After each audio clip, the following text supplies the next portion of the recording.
Bonjour. Alors, on m'a demandé des éclaircissements pour la question 2 de la page 109, fait que je vais la faire avec vous par vidéo.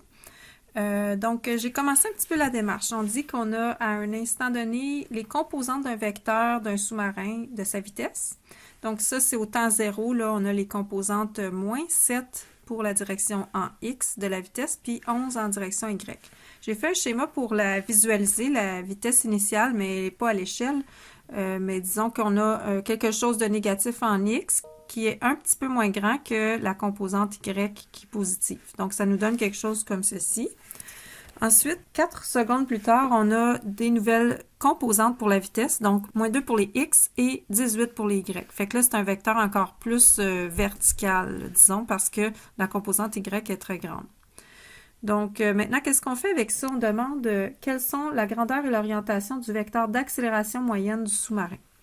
La définition d'une accélération moyenne, c'est la variation de la vitesse par rapport au temps. C'est la définition d'une accélération. Vu qu'on travaille avec une vitesse qui à la fois a des composantes en X et en Y, disons qu'on va traiter l'accélération avec... On va commencer par calculer ces deux composantes. L'accélération moyenne en X, mais ça va être la variation des composantes de vitesse en X et sur le temps écoulé. Si je réécris ça, là, ça va être la vitesse finale en X moins la vitesse initiale en X sur le temps écoulé. Puis on va répéter un calcul similaire en Y. La composante d'accélération moyenne en Y, ça va être la variation de la vitesse en Y sur le temps écoulé. Je ne réécrirai pas les détails, on va le faire avec les chiffres maintenant. Pour commencer, on va faire la composante en X. Donc, la vitesse finale en X, c'est la vitesse au temps qui est le plus tard. Donc, c'est à 4 secondes. On a une vitesse finale de moins 2 en X.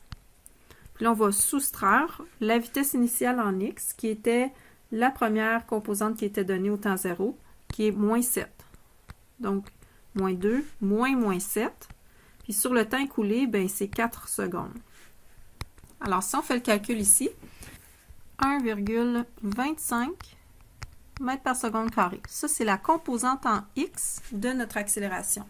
On fait un calcul presque identique, mais avec les composantes Y. Donc, la composante Y de l'accélération moyenne, ça va être la vitesse finale qu'on a en Y. Sa composante, c'était 18, moins la composante de la vitesse initiale qu'on avait en Y, qui était de 11, sur, ben, c'est le même intervalle de temps, 4 secondes. 18 moins 11, divisé par 4. OK, on a 1,75 mètres par seconde carré. Là, ça, ce sont les composantes du vecteur qu'on cherche. On demande la grandeur et l'orientation de ce vecteur-là. Donc, on va appliquer le théorème de Pythagore. On va faire racine carrée de 1,25 au carré, la composante en X au carré, plus 1,75 la composante en Y au carré, racine carrée de ça. On obtient ici une accélération de grandeur ou de norme 2,15 mètres par seconde carré. On nous demande également son orientation. Ça va être avec la tangente. On sait que la tangente de l'angle recherché va être égale à la composante Y, donc AY sur AX.